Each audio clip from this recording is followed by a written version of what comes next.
I was raised in a blended family. I mostly attended non-denominational churches with my mom and my brothers growing up.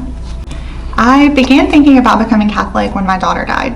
I was pregnant with my fourth child, and she had a congenital birth defect, and so we knew that there wasn't a whole lot of chance that she would survive it, but we still fought for her and did everything we could.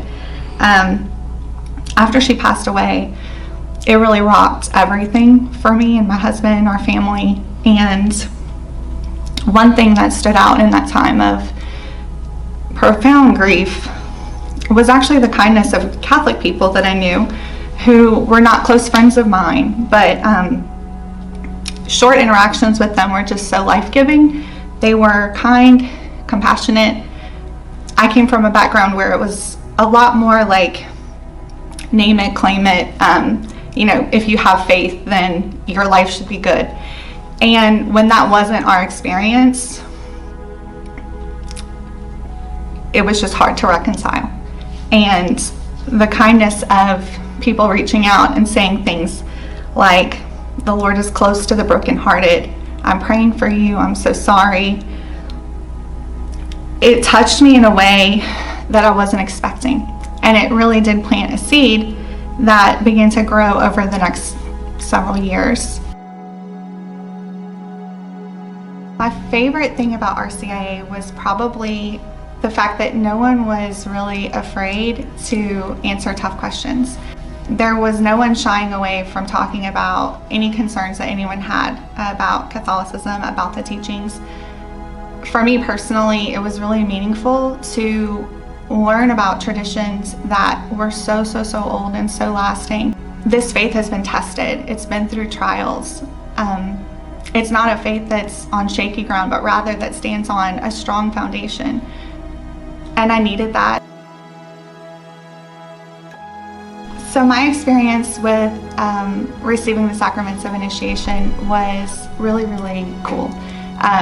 This was a journey about a year long in the making for me, and I didn't really know what to expect going into it, but I knew that I was thankful, to be partaking of that. And so when I received the Eucharist, I learned through RCIA that Jesus is present, body, blood, soul, and divinity in the Eucharist. Coming from a Protestant background, that was still tough for me to wrap my head around.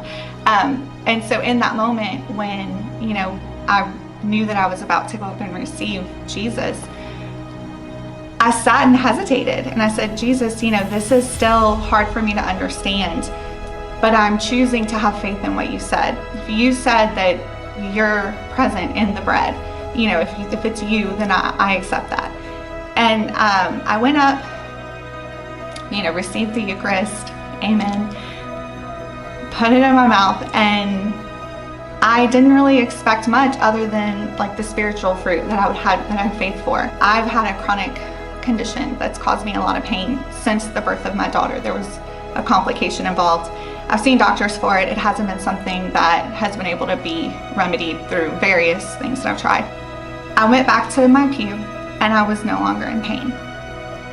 And it really surprised me. And as I walked out at the end of Mass, it really hit me like, I am not in any pain. Nothing hurts. And I hadn't felt that kind of instantaneous relief in like 5 years.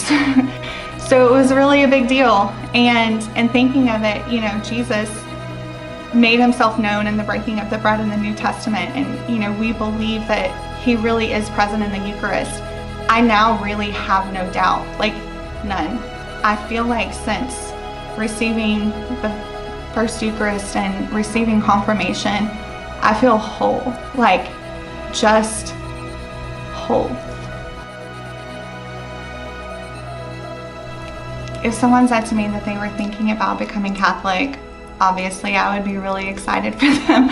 I would encourage them to try, just go check it out. Just try, take that step. Our local parish has an amazing RCIA program, but there are many parishes all over that have, wonderful programs. I am so grateful that I took that step even when I wasn't sure if this was even going to be something for me.